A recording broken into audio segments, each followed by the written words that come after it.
Hello and welcome to episode 99 of 15K Plus Random Movie Reviews, the podcast where we take a random movie from Metacritic's all-time movie list. This is Colin. This is Niall. This is Random Movie 1411. It is Repo Man from 1984. Runs for 1 hour and 32 minutes.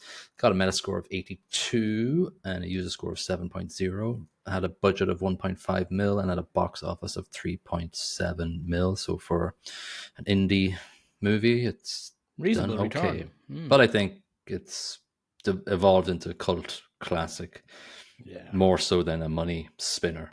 I'd imagine over the decades it's made a bit of money back. It is like I actually paid money to watch this, would you believe? And I think it was money well spent.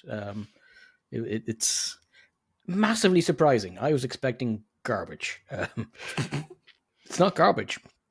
I had a bit of optimism for it. I read up a little bit about it, and I knew going into it, I was expecting a lot more punk music, to be honest with you, because it was deemed as a punk rock sort of foray, but Iggy Pop and Stooges, Circle Jerks. Also, I was Shazamming thinking there was going to be very loud music throughout, and I think Suicidal Tendencies comes up as well. Institutionalized a little bit, at the very start, at a little start. But I was expecting a lot more driving the movie. Like Iggy Pop does the theme music for it, both at the start and the end. So it's hence the song being called Repo Man. Mm-hmm. Yeah. So directed and written by Alex Cox, who made major sort of feather in his cap is Fear and Loathing in Las Vegas writer. Great movie again. Similar in some respects because it's kind of weird. Yeah, it's not really rated well in Metacritic. Fear and Loathing. It's like 50 something. I really enjoyed that movie as well. I like weird stuff at times, and Fear and Loathing is definitely a weird movie. Yeah, he tried to rekindle the popularity of this with Repo Chick in 2009. I'd like to watch it. Yeah, I'm guessing it's really bad. The actors who plays the secretary of the repo company has a bit part in it, but I don't think anybody else is in it. He couldn't get Emilio into it now. Doubt it. Well, 2009 he probably could have done it. He's not really doing much, I guess. No. So Emilio Estevez plays Otto. Harry Dean Stanton plays Bud. Tracy Walter plays Miller, who you think is just a weirdo, but then he obviously becomes a pivotal. He was right all along, Colin. He was right all along. Yeah, you think he's just one of those. He kind of reminded me of Jack Nicholson's character in Easy Rider, just pontificating about UFOs and stuff, and then he gets. It's exactly what he does. Yeah. You know what it reminded me of as well was the end of Save the Green Planet! Exclamation point. I have that written down here. Exactly as you said. It just goes super weird. It doesn't bother building up to the weirdness. It just jumps right in there. Let's go with it. It's executed substantially better in this. That's not hard. Yeah, Save the Green Planet was just disappointing a little bit. Disappointing and just not, the nonsense didn't make any sense. You need the nonsense to make sense, which is paradoxical and whatever, but you need it to have a little bit of a grasp on reality a little bit. I don't think it would have taken a lot to get the Save the Green Planet up to this level. They just pivoted a little bit too hard at the end. Yeah, from what I remember, I think I just remember not digging the insanity of it at all. Yeah, the nose, hair aliens or something like that. I can't remember. I don't even remember. It was just freaking weird. Yeah, maybe we'll talk about it in episode 100 next week. But like in general, so what vibes did you take from this movie? I loved its what I'd like to describe as its parallel universe nature. In that it's very much like reality, but weird crap and lots of weird crap in the background is not from reality. Like in the shop, everything's white labeled, and love that. The labels say drink, popcorn. I don't know why, but that just makes me so freaking happy. It's so good. I love it. It's such a lovely touch, isn't it? I think I only necessary, but everything. And then the drink. At one point, a can of beer is labeled drink. Then later, there's a can of beer labeled beer. Yeah. there isn't even consistency in it, and I adore it for that. I think Harry Dean Stanton goes, "Let's go for a drink," and then they get a 6-pack, and it's just drinks written on it. Yeah. And then later he goes, "Let's have a beer." And, oh, beer. It's sort of, it goes into spoof territory a little bit with that sort of comedy, but it doesn't lean on it heavy though. No. That's what I love. It's subtle. You might miss it, and that's just a beautifully rich piece of production in my eyes. Yeah, so like in general, the plot is Emilio Estevez becomes hired as a repo man of cars that people don't pay paybacks, but then that's just the sort of flexible spine of the plot. Yeah, it's just a vehicle for lunacy. Yeah, but then we have like, it also reminded me of The Big Lebowski with the nihilists, those 3 gun-toting weirdos. We're like nihilists. Yeah, I get that. The punks, the punk thieves. The punks, the punk thieves. Yeah, and they're really interesting as well. Like there isn't a massive amount of depth to some of it, but I don't care. Yeah, but as we were saying before, it's we went on air. You need to watch it again. We've missed a lot by just writing up notes, and I knew I was missing stuff. Yeah, I was the same. Like I paused it a few times to go back and then rewatch stuff, but that kind of ruins it. So I decided halfway through just to cut back on the notes and just half enjoy and half take notes on the more important pieces, which means I missed out on a bunch of good quotes, which is an awful shame. Yeah, I don't think I have a lot of quotes written down because I just couldn't remember them all. But I will just point out funny things that I thought were quite funny during the movie. I think the movie starts off with just setting the scene of weirdness with the police stop. Such a great opening scene, and it feels like a normal movie. It's a police stop. A guy's driving a Chevy, and a CHP lad pulls him over on his motorbike. Goes out to the back of the car. Oh, he doesn't go out to the back. He goes over and says, he doesn't even ask him anything. He says, "What's in your trunk?" Like, it's a weird question to ask. Goes out the back and opens the trunk. And the movie is set right here. He gets blasted by, what was it described as? A neutron bomb or something to that effect. You just see his skeleton for a second, then a blast of light, and all that's left is his boots. Smoking boots. I love the cinematography of, what is his name? J. Frank Parnell is the character in the car, the guy who's driving the UFO alien corpses around the city. The lobotomized scientist. Yeah, I love the way he's his own friend. There's an angle of the side mirror, and his eye is just looking back at the cop. Yeah, isn't that? And just to expand upon that, it's one eye, but then the other eye is here behind the sunglass lens, but this one isn't. Doesn't explain it. No. Please don't explain it. I don't need to know. It's just great. Smoking boots are fun. It's just fun and powerful, simple yet effective, as my art teacher used to say as she locked me in a cupboard. Yes, forever. For the things you had done. Yeah. I just found it so funny, and I don't know why, that his buddy Kevin was singing the 7-Up song in the next scene when they're stocking the shelves. I just found it sad, pathetic that he's singing a corporate brand that he's stacking shelves with, basically. Well, what's beautiful about that is there's no branding anywhere else in the entire movie. So the magic trees. Sorry, yes, they were quite prominent as well. I think they did sponsor the movie. Did they? I believe, yes. They probably paid them enough to say no more sponsorship from anybody else, no other brands, okay? Yeah. But that's Miller. Miller puts that into the plot. He's like going, every car has one of these. Does indeed. Makes little sense, but it is used a little bit later on. But its usage is also weird and doesn't make a whole heap of sense. Yeah. So Emilio's character Otto is with his buddy. I think his buddy's name is Kevin. Anyway, he doesn't really... Kevin, yeah. There's another scene later on that made me laugh, but we don't see a lot of them. He's got they've got like an office space manager and a trigger happy security guard who's just wacky. I love the manager. I love his delivery of the lines. It's like the worst actor you've ever met in the world. It's so intentional though. It's dry. It's monotone. It's amazing. Yeah, yeah. And I just like the way it just descends into chaos. He was like, "Fuck you!" I'm just, I quit. yeah, punk rock quitting basically. Yeah, yeah. The most plastic punk rock quitting ever, though. It's like, Yeah, but that's just amazing. yeah. Who falls it through the cans? Is it Kevin or is it the He manager? throws Kevin through the cans. Who's his buddy? Yeah. I quit. Push my friend through the cans. Yeah. What an asshole. I think the song that the Circle Jerks play next is Coup d'etat, which I couldn't really Shazam a lot more because it's really sort of played in the background a lot and it gets talked over.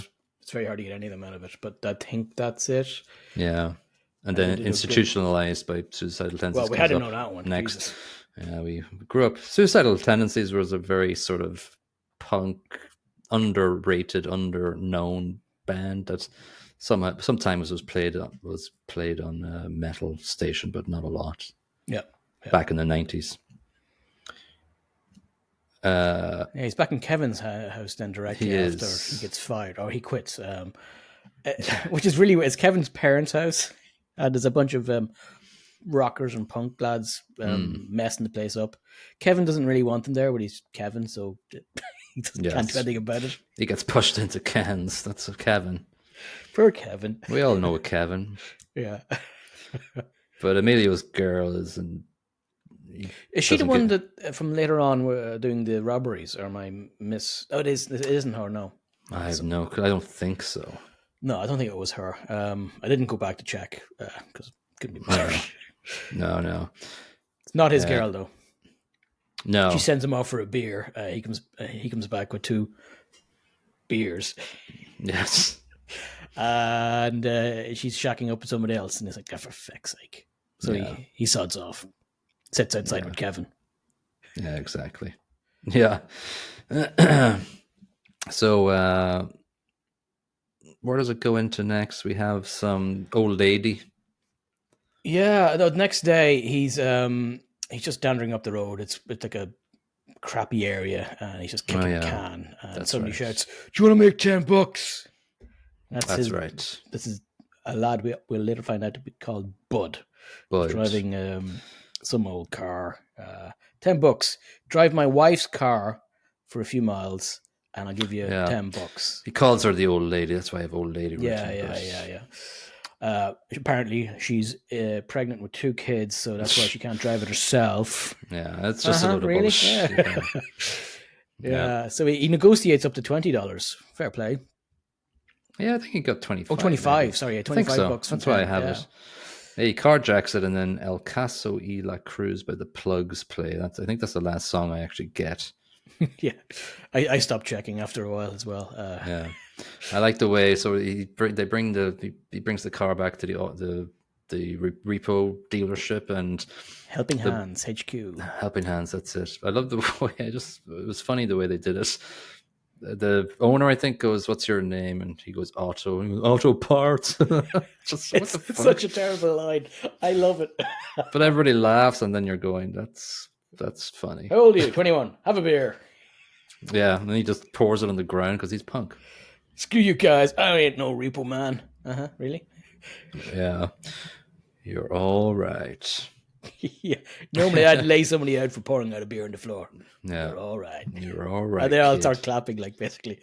And it's so stupid. But I'm there for it all day. Yeah. So this is when Miller, what's his name? Yeah, Miller. He shows the magic tree, which as a viewer you're going, what the hell is that for? Yeah. It's important, but it's not. No, it's not.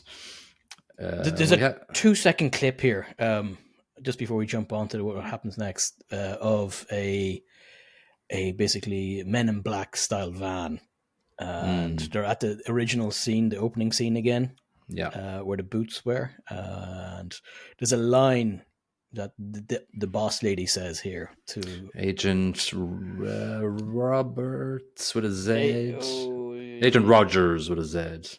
Yes, that's it. Susan Barnes. Yeah, she says, "Oh, damn it, where have I got?" Oh yeah. Sometimes people just explode. It's natural causes. Right. He says this to a local talking cop. to the cop. Yeah. It's beautiful. Typical Men in Black agents. Yeah. Such a great line. She's meant to have a metal hand, but they didn't have the budget, so they just sequenced Michael Jackson glove, which makes it even funnier. So crap. Yeah. The lack of budget really adds. Yeah. Did you mention? So I think you mentioned it. Was this when we recorded him going home to his parents, or was that before we went on air? I can't remember. How dumb am I? I don't think we mentioned it. So he goes home. That's the next scene. That's the next scene. But I can't remember if you actually just said it in the intro. No. That's coming up right now. Right.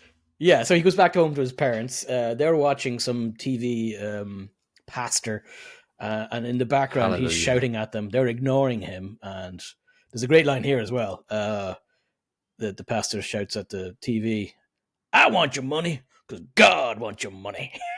And the parents are like, I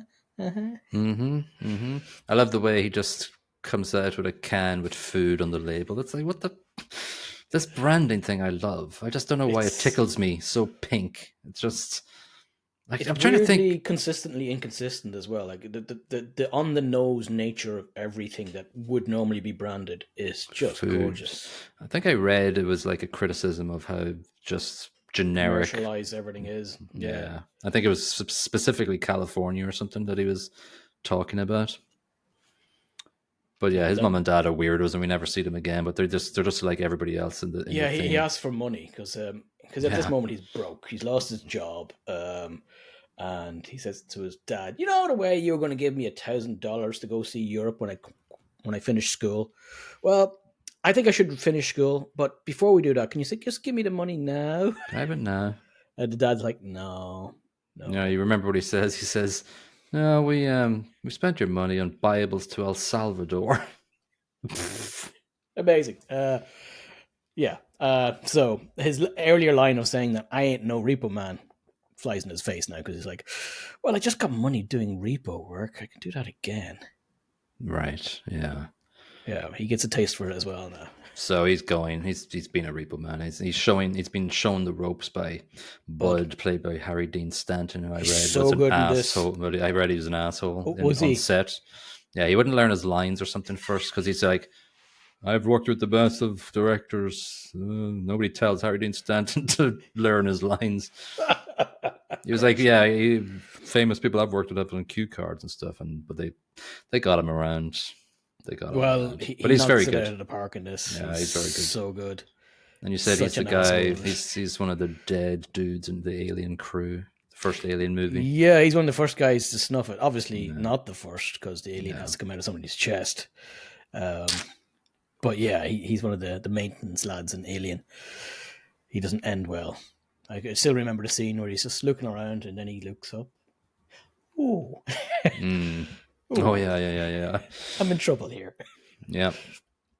So he's been shown the ropes. Is this where he mentions the code? Repo code. Yeah. It's basically a direct a rip off of Isaac Asimov's the First robot law rule or of whatever robotics. It's called. Yeah. I have it in front of me. So the repo code is, "I shall not cause harm to any vehicle, nor the personal contents thereof, nor through interaction let that vehicle or the personal contents thereof come to harm." And the first law of robotics is, "A robot may not injure a human being or through an action allow a human being to come to harm." So ripped off. I love it.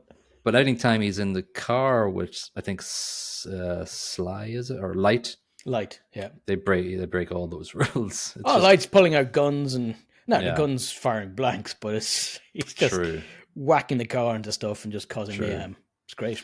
So his first night in the job is just snorting coke he says, well, Repo Man has to be up all night, so it's time for speed. Crystal meth. Speed.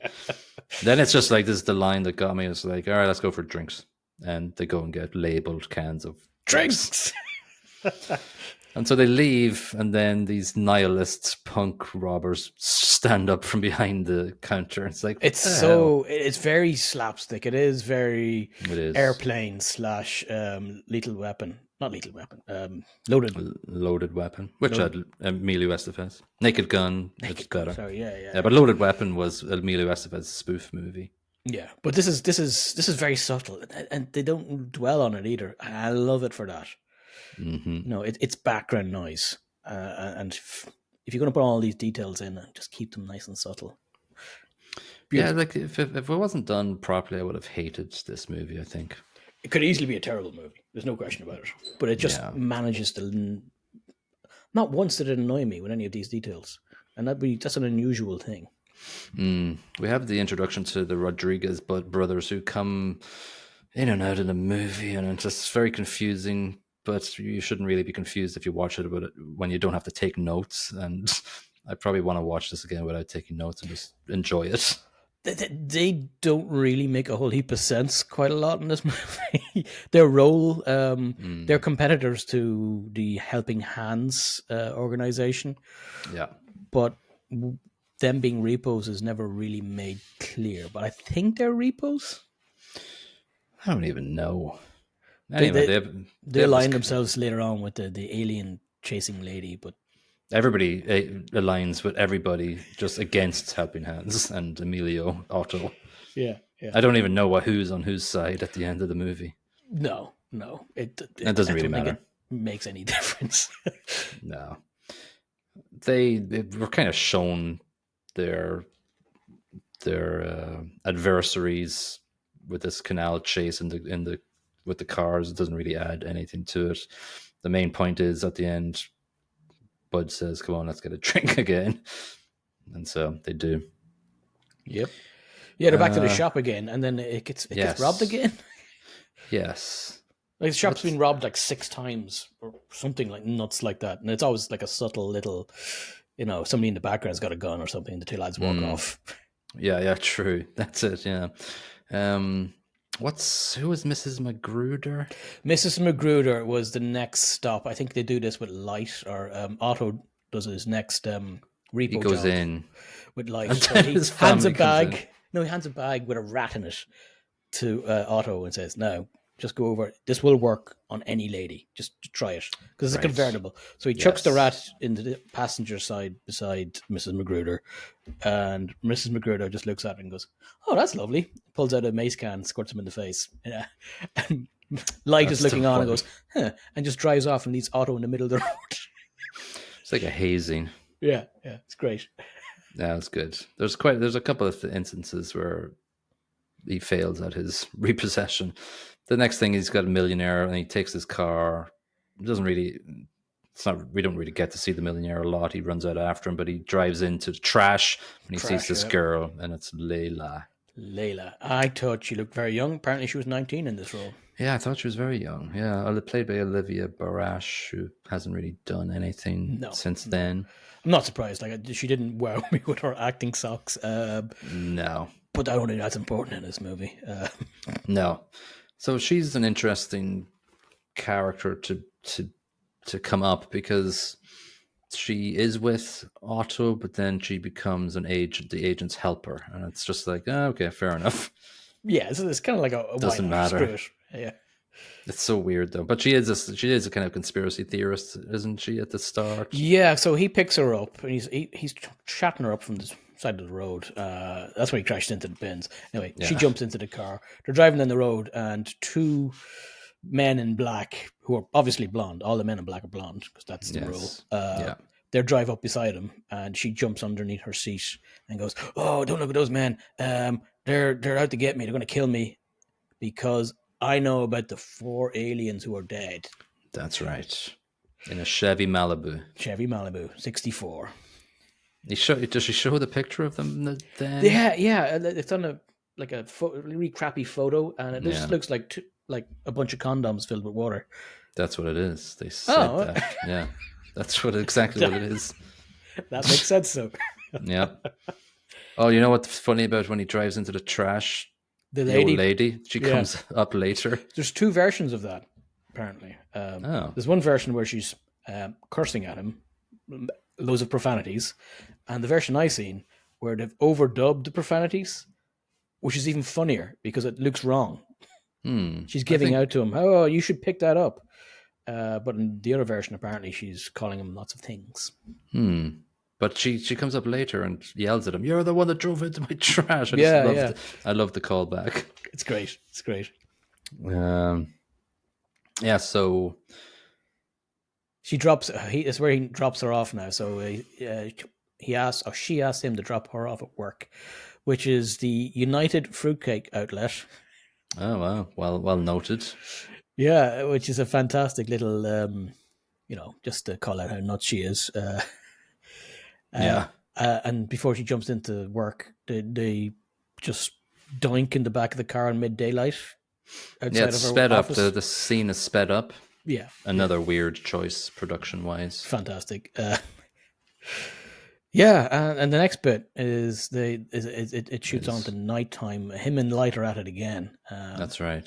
I think they're trying to get a Dodge Charger, a lovely blue car, and he's got a Slim Jim mucking about with it. And then somebody from the house starts shooting at him. That's right. I love the fact that he says, "Put on your seatbelt" when he gets in. After some guy just been shooting at him. Yeah. So somebody shoots at him, and then we see Otto with Miller just burning random clothes in a barrel, and this is where Miller starts spewing UFO theories, a la Jack Nicholson. Facts.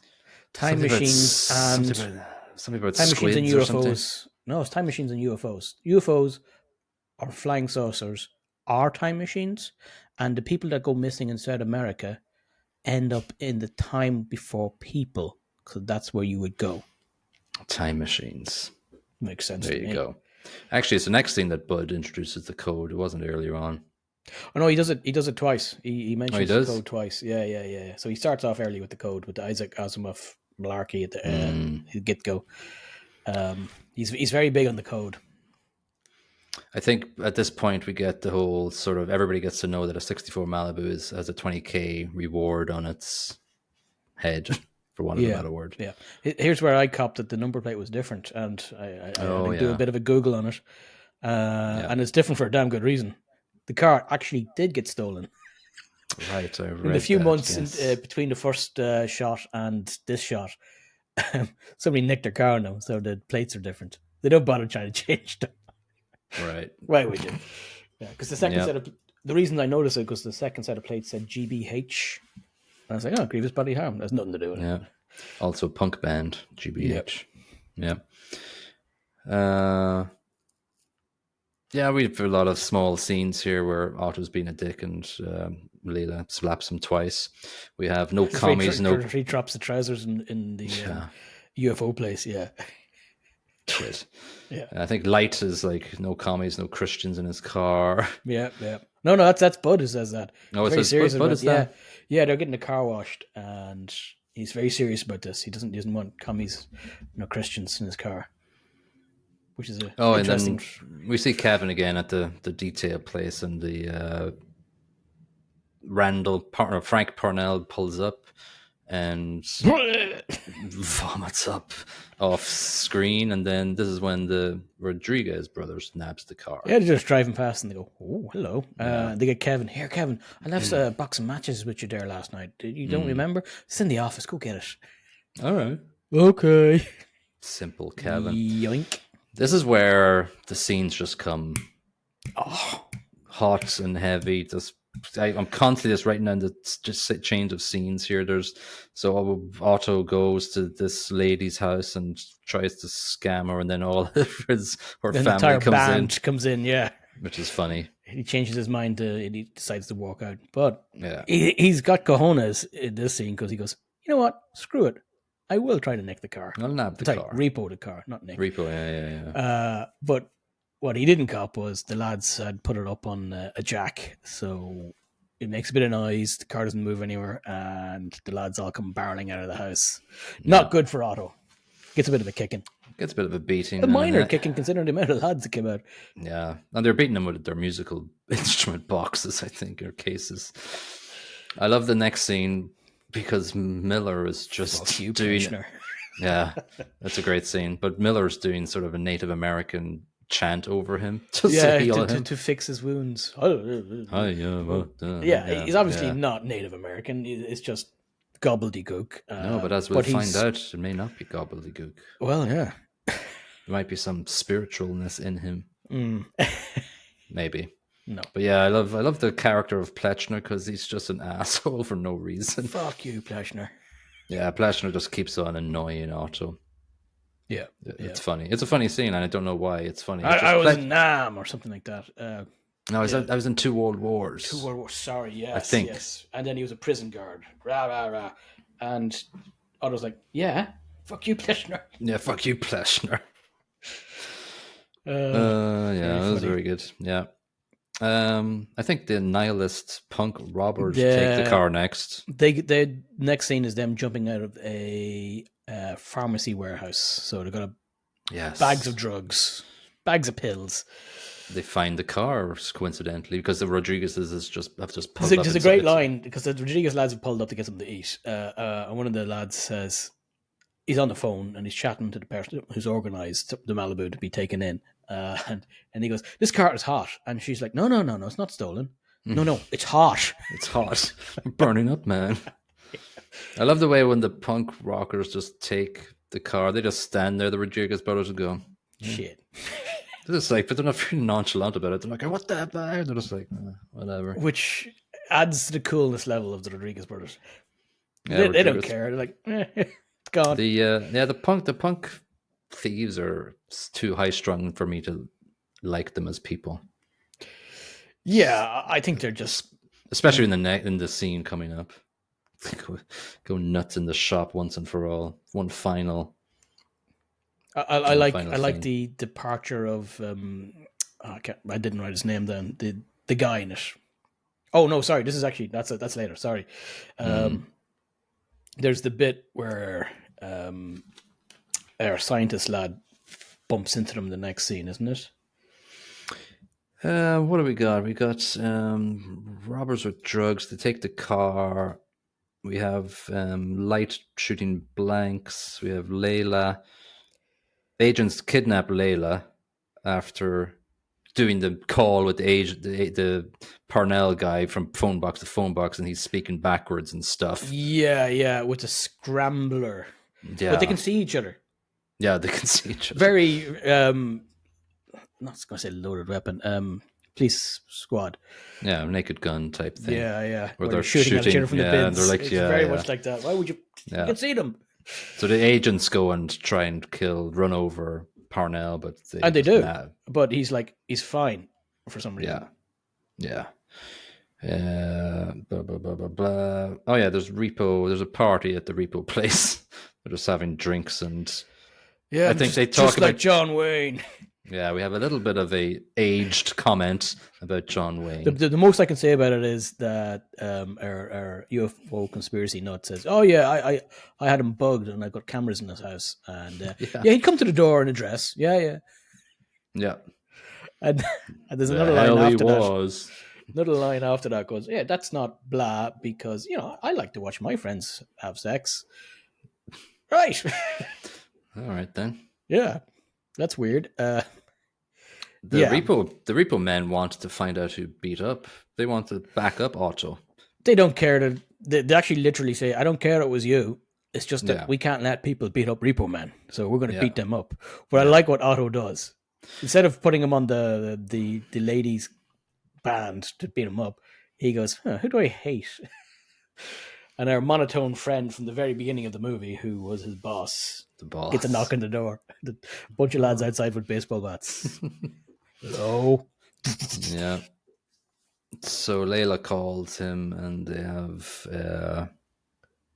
I don't know what they say in the phone call. Actually, I can't remember, but there's just so many scenes, and I just have them written. It's kind of irrelevant, I think. I didn't bother writing down what happens. It's just like, whatever. But the next scene. Let's just jump to the trunk of the car scene. Yeah, this one matters. This one matters. Yeah. There's way too many. There's little jumpy scenes in between that, but it doesn't really matter. The punk lads here. This is in the bar, yes, where they meet up, and everybody kind of meets up in this scene. So it's Layla, the Men in Black boss lady with her metal hand, which is kind of interesting in this scene. And the punk lads all sort of meet up on one table. Yeah, they're a bit hyper, the punk. They're like, they're like kissing each one's hand at one bit. Ooh, metal hand. Weird. Ooh. Yeah. But they get bored after a while, the punk lads, and go, fuck it, let's go do some crimes. Yeah. Literally stated as such, which is a great line. Yeah. Yeah, they're not going to bother getting any depth into the characters. That's crimes. Hey. Yeah. Yeah, that's 2 crimes. And they head outside, and that's where we bump into our scientist lad who's been lobotomized. Yeah, he's... Spoiler, sorry. He wants them to open the trunk. He does want them to. That's it looks a lot like my car, guys. And they're like, no, it's not your car. It looks a lot like my car. Like, maybe, have you looked in the trunk? Are you scared to look in the trunk? No, I'm not scared. You're really scared. Yeah. Well, the head guy kind of is scared with them. He half looks in and his hand gets melted. But poor old Archie, or King Archie, as he said, because he says, Archie. I'm now the boss man. I'm not scared to look in the trunk. He looks in the trunk. And we get a replay of the first scene where our CHP lad gets meltified. So Archie's down to a pair of boots. Not great for Archie. But I love the next line, because the 2 remaining pillhead / punk rockers, one of them shouts, let's go get sushi and not pay. Yeah. Fantastic. Yeah, they're pieces of work, and we haven't seen the last of them. We'll see them soon. It's great. The next scene is the 4 repo lads. They're driving back from their fun times with baseball bats. But they see somebody. There's a bunch of cars that happen here. They see the Rodriguez brothers. They see the... Well, they don't see the Malibu. The Rodriguez brothers are trying to take down the Malibu for the 20 grand. But that's when the air boys, the helping hands, turn up with their sheriff's hats. And they decide to... there's 4 of us, only 2 of them. Let's mess them up. So it was very... I don't know if you've seen Anchorman, but this reminds me very much of that, where the news crowds start beating each other up. This is somewhat like that. This is better. It's ridiculous. It ends with the Rodriguez brothers winning by saying, the car you just smashed up wasn't actually a repo car after all, so we're going to sue you. My neck hurts. Yeah, you guys are screwed. Why does Bud quit the repo? He gets in the next scene. Canned in the next scene. He doesn't quit. He's told he gets fired. He gets fired because the boss man or pseudo boss man says to him, "Don't come in the rest of the week." Right. Bud starts giving him more crap, and he says, "Well, don't come in the rest of the month." And then he starts freaking out, and then he says, "Well, don't bother, just feck off." So he gets fired because he's given out to the boss man who was with him. With the Rodriguez brothers and knows exactly what happened. So he was lying to him. No, we didn't do that. I was there. Pletchner laughs because he's an asshole. It's a great little... It takes 2 seconds. It just cuts away from it because... Yeah. Great scene. Yeah, so Bud and Otto are talking in the car. I think... I just have a bunch of just random things that happen here. I don't really want to go through each scene. No need. There is one interesting bit. They're driving through I don't know what you'd call it, Skid Row, I suppose, for LA. There's a bunch of people just destitute on the side, and Bud's giving out crap about them. And Otto's like, "No, shut up, man. It's just they don't have any money." Anyway, they have an argument. Otto jumps out, but there's a scene here where just at the end of the road is just a man sitting on the ground, and he's just pointing. Never explained. Brilliant. Yeah. Pointing off into the distance, and then the Malibu drives past, and Otto gives chase. That's right. And then vomits. Yeah, because he's way out of shape. He runs for about 20 seconds and just stops and goes, Yeah. No reason. There's no magic involved here. He's just out of shape, so he vomits. But then Parnell just lets him into the car. Yeah, and they have a nice little conversation that makes not a lot of sense. Parnell starts talking about his friend, I've had a lobotomy. Oh, my friend had a lobotomy. There's no risk to it. Right. It's good for you. Because, you know, you're the two hemispheres. They're always Yeah. arguing with each other, so why wouldn't you have a lobotomy? What is this? Radiation, sure. Yes, indeed. There's nothing wrong with radiation. It just gets bad press. What Blood. does he say destroys people? I have destroys people in quotation. Oh, yes, that's his neutron bomb. So he invented the neutron bomb. Destroys people. It like melts that their phrase. skin and leads to the buildings. Yeah. He says, I do feel funny, and then he conks out. Yeah, blood starts pouring out of his face. Yeah, that's the end of Parnell. Bye-bye. Bye-bye. I love that Otto goes, I'll pull over here. Oh, no, he slowly crashes into the building and then drags Parnell out of the car, leaves him on a bench, and just drives off with the car. Yeah. He didn't even check to see if he's alive. No, he's punk. Punks don't check for vital signs. Yeah, it's mad. I love it.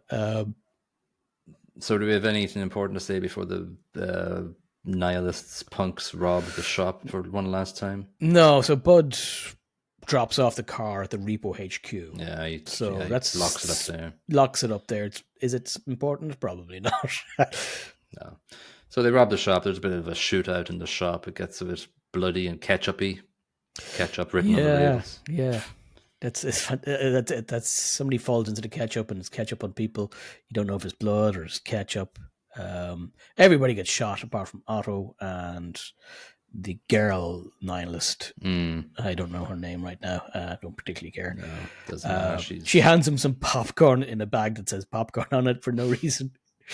Before she does that though, he says, "Is there any chance of us getting a physical relationship?"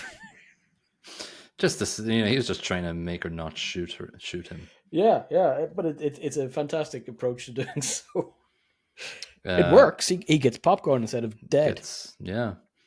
Who says society made me what I am? That's the leader of the nihilist group. Oh yeah, he checks on him. He checks on him, but he doesn't check on Bud. Bud is there dying.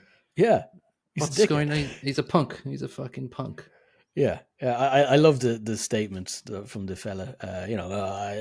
I'm not to blame. Society's to blame. Yeah. But then Otto says, "You're a suburban white punk.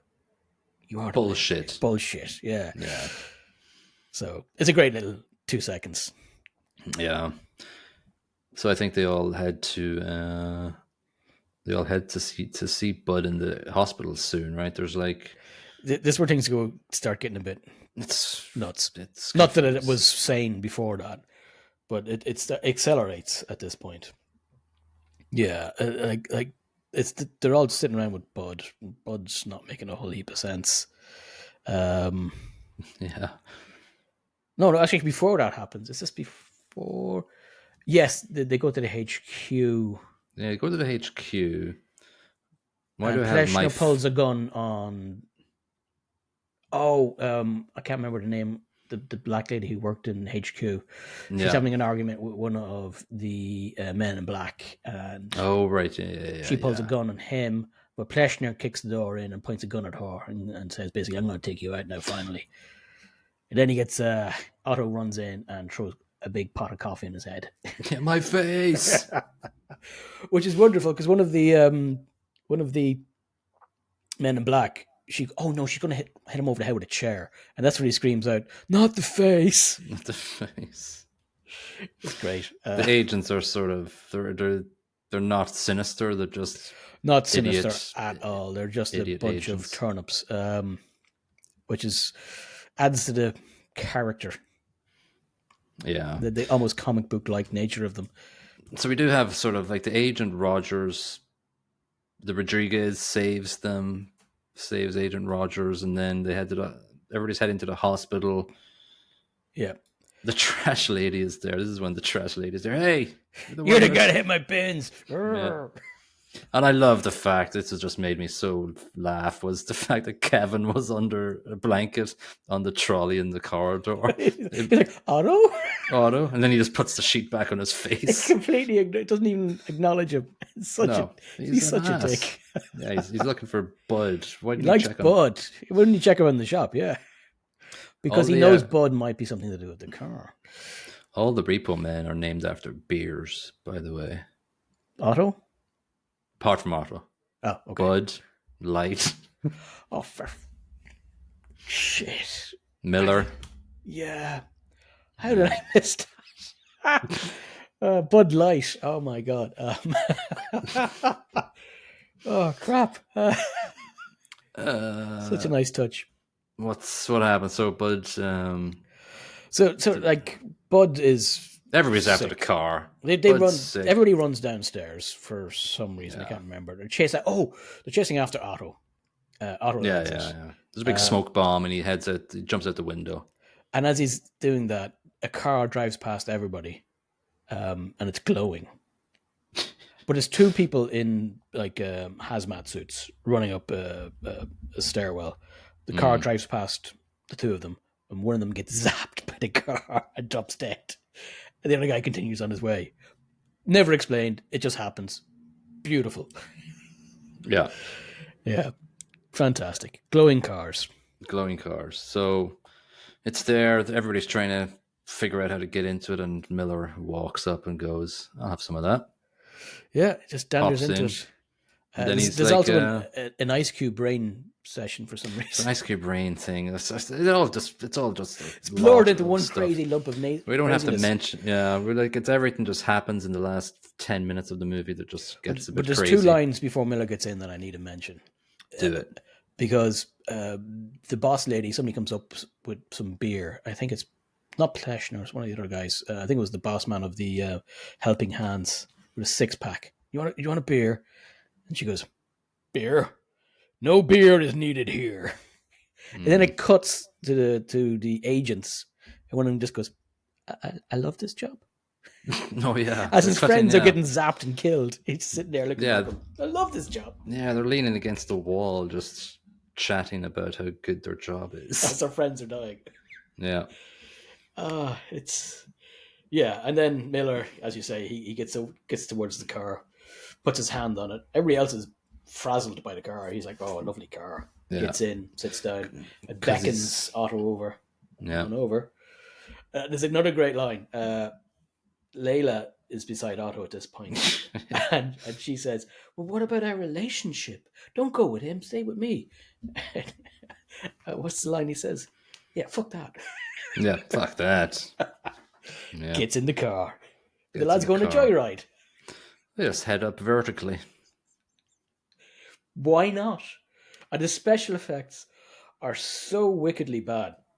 Yeah, but it doesn't matter. No, it's better. Suits. If they tried here with that budget, you would have destroyed it. Yeah, it fits the entire manicness of this movie. Yeah. For clarity, I had a few beers while I watched this last night, or I had a few beers before watching this movie last night. So I suspect very strongly that would have aided in the enjoyment of such a movie. Yeah, I'm guessing if you partake in the wacky tobacco, it probably would be an excellent movie. Yeah. But I think it's worth a second watch just to catch all the nuanced stuff that you don't really catch on. It's not enough to become like, I don't know, like a Naked Gun or whatever. It's not, but it's certainly a character of a movie. There's certainly... I understand its cult nature. I understand its cult following. I get it. I absolutely get it. And I understand that there's levels to this that we haven't delved into. Yeah, because it is. We're totally. A lot happens. We're totally probably not doing it justice, but I think as well, just thinking about it, like this punk sort of nature of Otto is the sort of beating heart that drives the plot, but it doesn't really, it matters, but it doesn't really matter because all this weirdness around him generates the direction of where this movie is going. Yeah, I strongly feel that the punk nature of the movie is secondary. It really is. It maybe helps explain away some of his unfeelingness towards certain situations. Yeah, which makes the plot drive along a bit when he's making just apathetic decisions. But to be honest, those situations didn't need all that much explaining concerned with the logic of this movie. There isn't a whole heap of logic, so why bother? No, it's a movie full of oddities in a somewhat linear fashion. Linear. It is, I suppose, linear. Loosely, but Yeah, loosely. pretty much. They don't really go back and forth a lot. It's pretty linear, but Well, it's apart from the odd. time travel that they obviously do at the end of it. Well, I don't know where they're going. It's basically a flying saucer with aliens in the boot. That's a flying saucer, and as we've learned during this movie, that's a time machine. Miller time. Hey, very good. I haven't graded this movie yet. I found it really tough to grade it. I'm trying to think of the general score I should give it, and then just fit it around that, which isn't the. It's not very scientific. No, but I think it'll make it work. Like, it's definitely not a 4 out of 5 for me. No. There are elements in it that deserve some love. And I have to give it some credit for the extremely low budget. Yeah, for sure. Why not? Because of its odd nature and it's quite unique in its way, I'll give the plot 3 out of 5 just because it's not normal and it's a little paradigm shifting at times with regards what they do. And I went for 3.75 on it, mainly because I love some of the dialogue. The oddball, off the wall, weird situations followed with just ham-fisted delivery, intentionally ham-fisted delivery, like his boss at the very start. It's just so monotone and so beautiful. Kevin. Yeah, it's cult stupid. character. It's really stupid as a movie. It's intentionally though, and when you intentionally do something stupid, sometimes it really works, and I think it works in this. Yeah, as I said, if you get this movie wrong, you get it bad. Oh yeah, you get a, I don't know, giant octopus versus shark or something, I don't know, type thing. It is of that level of ridiculously insane budget, I imagine. It does have sort of echoes of a Napoleon Dynamite type thing, but multiplied by it. Napoleon Dynamite's Kevin odd. reminds me a little bit of Napoleon Dynamite. A character in Napoleon Dynamite, well, he actually does look like Napoleon Dynamite, but I just love the fact that he's singing a 7-Eleven theme. It's just so funny at the start. It's like, what the fuck? Why doesn't he listen to normal music? Why is he listening to 7-Eleven jingles? Maybe he's from the Demolition Man time travel area. Oh yeah. That could be his boggle, all right. Acting, like apart from Layla's not a good actor, but Emilio's fine. It's not like it doesn't really matter that. I think he does a very good job in it. Harry Dean Stanton's good. He doesn't deserve an Oscar for it, but no. What's his name? Fox Harris plays J. Frank Purnell. He's good at being lobotomized. Yeah, he's very good. And Pleshner. Oh, Pleshner, what an asshole. He's great. What a great character, yeah. Isn't it? Yeah, there's a few good characters here, and they're well played. As you said, Bud is played by Harry is just bang on. I'll give 3.5. What did I give? I give it 3. But I can, it's good. It's whatever. Yeah, it's as much as you can act with that script. It's a weird movie. You're never going to get an Oscar-winning performance in it because the dialogue in the script is just too weird. Yeah. I was expecting a lot more punk in the soundtrack just because it was delivered to me as a punk movie beforehand. See, I went in cold. I didn't Google this movie, so I didn't know it was supposed to be a punk style movie. I guess the vibe in it is punk. It doesn't really have that crazy amount of punk music. It's not a music-based movie. It's got some good songs in it, some good choices. I went with 3.75 in the music. I don't know if that's a bit high, but I'm going to stick with it. I enjoyed the music that was there, and it was never out of place. Yeah, maybe that's a bit high. Yeah, I gave 3 just because I think a lot of it were quite low-key moments, especially Suicidal Tendencies. It's just like, it's very low. It's like, is that them? Yeah, I got a bang of, the old 80s kicked me in the face there, and I was like, oh, yes, nice, tasty. Tasty and tempting. Food and Supermax. You're as bad as Kevin singing jingles. Yeah, I'm just going to be Kevin from now on. I like his style. I don't know what he was doing in the gurney, though, in the We'll never hospital. know. Otto didn't ask him. And why was the sheet over his head and he was alive? Who cares? It's brilliant. Yeah. Production, I'll give 3.75 production just because of the choices, and Yeah. they painted the car with 3M reflective paint. They didn't have this computer graphics to do it. It works. Yeah, it's fine. It works. With that budget, that's the best you're going to do. If you tried any harder than that, like if you'd introduced CGI with that budget, the effects would have been horrendous. This, it looks kind of stupid, but it's a good stupid. If that makes sense. Oh, that definitely makes sense, yeah. So yeah, I give it 3.5 in production. Like some of the choices are fantastic. It's not amazing cinematography by any measure, but Oh no, if you think about well, I'd have to watch it again, but I do remember the side view mirror at the start, which was very good. yes, I have to give And that. I'm thinking there must be others throughout because I think the cinematographer was actually well liked and well respected. I don't know what exactly he did, but I could soon tell you. But I think he was well. Yeah, Robbie Mueller was the director of photography, and he became the sort of conduit between Harry Dean Stanton and the rest of the crew. Because he was a Harry Dean recognized Stanton name. liked him. Yeah. What an asshole. Yeah, he did Paris, Texas, and Repo Man and other stuff, but yeah, he was respected. Anyway, yeah, good movie. Good movie. Good movie. On average, we've given it a good result, and I think it's a deserved result.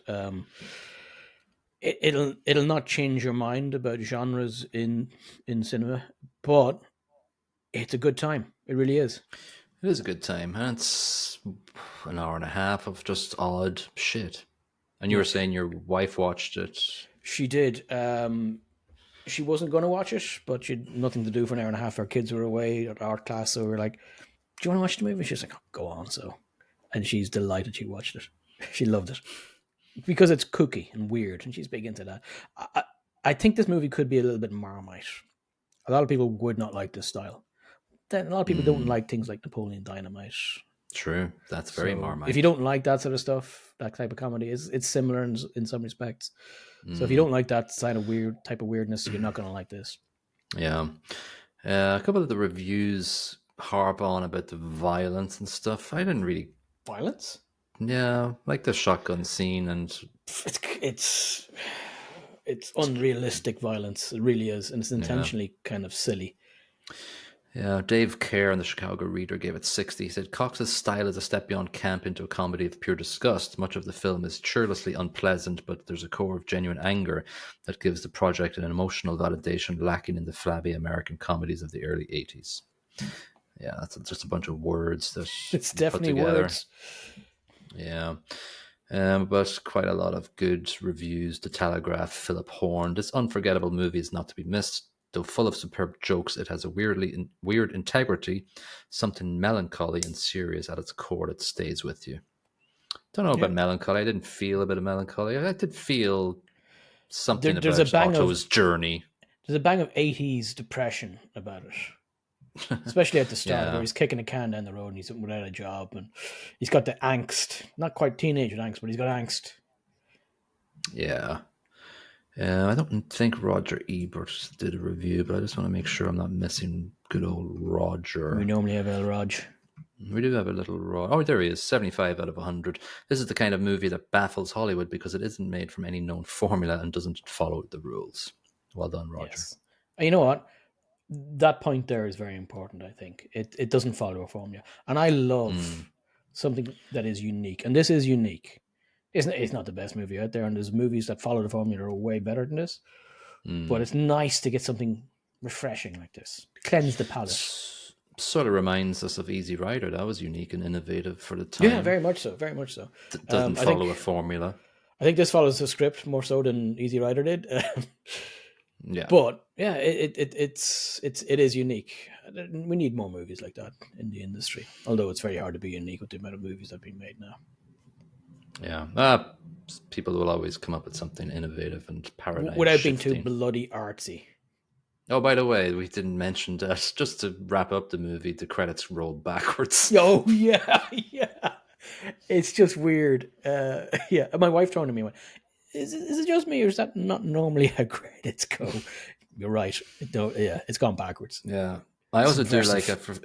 I forgot to mention the, when the Iggy Pop themes plays at the start, there's this green map thingy, which I thought was quite artistically cool. It's actually very nice. Yeah, yeah, yeah. It's sort of jumping around the place Yeah, from it's like LA. and I think it's might mirror the movements in the movie. I read something, but don't quote me on that. Uh, let's stick this episode into the passenger seat of a glowing Malibu car and send it up into the nether Well, I, for ether. one, I'm going to open the trunk, Yeah, leave my boots behind. let's. Yeah. Okay then. Well, this is a moment. This is the end of 99, episode 99. From now on, we'll have Holy triple bloody digits, which is crazy to That's a lot. It's a imagine. big number. We started this, was it 20 years ago. 20 years ago? I was a porter in a hotel, and you were. I was working in a grocery store that sold products that said beer and popcorn. I came in after a Drinks. hard stint at work for drinks. Drinks! And for some cigarettes in a carton that has cigarettes label on it. Anyway, we want to look back at the last couple of years. I think it's 2 years we've been doing this, right? Maybe. Well, divide 100. It's 52 just weeks under in a full year. 2 years. Yeah. Yeah. We started maybe March, April of 2023. Yes. Yeah, that's right. Yes. 2023. 5 plus minus 2 is 3. Yeah, we have not missed a week. We have not. This is crazy because I have the attention span of a gnat, a dead gnat. Similarly. But I think I enjoy it enough to keep it going. It's not obviously the random nature is the most beautiful part of it, because movies like this, movies like Easy Riser wouldn't be the things I would have bothered to watch in the past. But this is, we do watch an awful lot of crap, but every now and then you get a nugget like today. Yeah, and that's what we'll do for episode 100. We're going to go through our 99 episodes. A couple of those are recaps, so it's not fully 99 movies, but we're going to pick one or two from each of the decades that we've done. And if you watch this on video, we're going to embed some clips, some of our favorites, some of the worst clips, some of the ones that just stick out in our minds. But if you don't watch us and just listen to us, you'll hear the audio of the clips. It's not a big deal, and that's fine. And we'll describe our reaction to it as well. If I was anyway had time and the attention span, I would put clips into every episode. Maybe if we get good feedback from episode 100 and it gets lots of more views than usual, then I could find the time to put clips of the movie that we do. Quit your day job. Yes. Yeah, that's when I quit my day job and become homeless, because podcasting doesn't pay. Yeah, and then you'll end up the side of a street pointing off into the void. Yeah, so that's what we're going to do in episode 100. It's going to be fun, because I was looking through the list going, what the hell was that movie? Crooked House. It's like, what was that movie? I was like, oh yeah, Crooked House. That was the Agatha Christie movie. It was just random. Of course, I just picked randomly. Well, yeah, weird that. Oh, that's the one. Oh, that ends. Oh, yeah. Forgot about that one. Yeah. Spoiler alert: the kid is the killer. Oh no! I don't know how it ends. No, it's a weird, stupid movie. Glenn Close is in it, right? Yeah, she's very good in it, actually. The shotgun. Yeah, she plays a good matriarchal character. But we won't be probably showing a clip of that movie from that decade. So yeah, stay tuned if you want to see clips from Stick. We're just going to talk about Stick for 2 hours. Yeah, it's going to be actually a deep dive into Stick and Burt Reynolds' filmography. Yeah, we're going to spend 5 minutes on every minute of that movie. Yeah, and how his movie never got better. His movie career never got any better after Stick. That's a pinnacle right there. Yeah. Okay, that'll be good. That will be fun. Might take longer. Might, like we usually do, 50 to an hour. Might be an hour and a half. So deal with it. Who knows? Deal with it. As our loyal listeners and viewers, deal with it. In preparation for our 100th episode, please share this with anybody you think likes movies and the nature of randomness. It is a religion now. I've registered the religion with the Office of Religions in Nebraska. You be careful not to upset Bud. He doesn't like certain religions. No Christians, no commies. No commies. It's going to be in my headstone. No Christians, no commies. Move on, Bud, move on. All fantastic. Right, cool. All right, well, look forward to seeing everybody on episode 100. If you would prepare yourself to maybe leave comments on our 100th episode, hopefully. Because actually, since Christmas... Insults as well, if you want. Insults as well, you useless assholes. Why are you doing this still? Since Christmas, we've had a good uptick in viewers. It's quite nice to see. Maybe it's just people's after New Year's resolutions going, I must listen to more podcasts. But yeah, it's good. Okay, so we'll see you on episode 100 for a review of our first half of our... No, maybe I can't call it half because I don't know if we're going to go for another 100. It could be another 200. Don't even know if we'll be alive in 2 years' time. No, that's the problem with podcasts and middle-aged living. Yeah. All right. We'll see you in episode 100. Bye-bye. Ta-ra.